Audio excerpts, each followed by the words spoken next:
Hello നമസ്കാരം. ഞങ്ങളെ പമ്പുടുക്കെന്ന് പൊളിക്കാണ്. നമ്മൾ ഒരു വർഷമായിട്ട് ശേഖരിച്ച് വെച്ച പമ്പുടുക്കാണ്. എൻ്റെ പൈസ ഉണ്ട്, അവൾ ഉമ്മമ്മ തന്ന പൈസ ഉണ്ട്, എല്ലാം എടുത്ത് വെച്ച് പമ്പുടുക്കെന്ന് പൊളിക്കാണ്. റാമത്തുണ്ട്, സമീമോനുണ്ട്, ഇഷാൻ മോനുണ്ട്.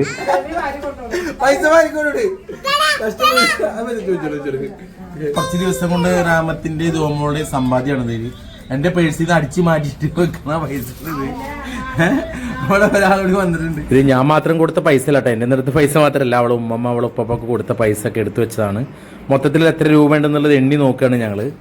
600 700 800 900 1000 ആയി കേട്ടോ. 1000 കേട്ടോ. പൈസ എടുത്ത് കൊണ്ടുവരാൻ ചെക്ക 1000 ആയി. 1100 1200 1300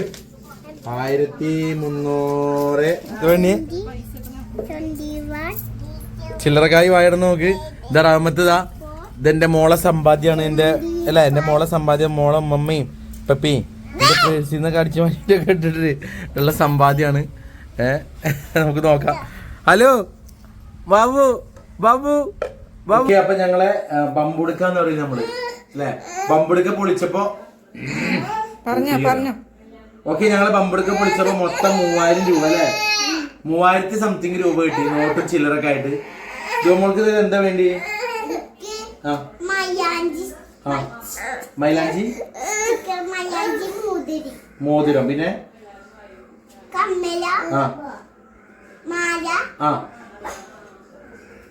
പിന്നെ പറച്ചറപ്പേ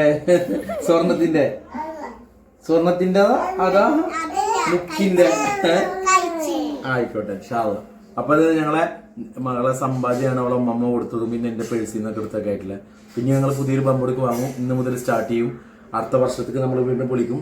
ഈ ചെറുപ്പം മുതലേ തന്നെ മക്കളെ നമുക്ക് ഇങ്ങനത്തെ ഒരു എന്താ പറയാ, ഒരു കാര്യങ്ങൾ ചെയ്ത് പരിശീലിപ്പിക്കുന്നത് നല്ലതാണ്, ശീലിപ്പിക്കുന്നത് നല്ലതാണ്. ഇപ്പൊ ഇവിടെ മക്കളൊക്കെ ചെയ്യാറുണ്ട്. ഓരോരോ പമ്പെടുക്കിൽ കിട്ടുന്ന ചില്ലറ പൈസ ചിലപ്പോൾ മുട്ടായും ബാക്കി പൈസ കൊടുത്തിടും, അങ്ങനെയൊക്കെ ആയിട്ട് അല്ലെ. സൂപ്പർ അല്ലെ. എന്താ വേണ്ടി? എന്താ മോന്റെ അഭിപ്രായം? എന്താ വേണ്ടി? ഇതിനെന്താ വേണ്ടി? എന്താ വേണ്ടി? പൈസ എടുത്ത് വായെന്ന് പറഞ്ഞിട്ട് വേണ്ടേ. Okay bye. ചാനൽ സബ്സ്ക്രൈബ് ചെയ്യുക, ഫോളോ ചെയ്യുക. തുടക്കാണ്.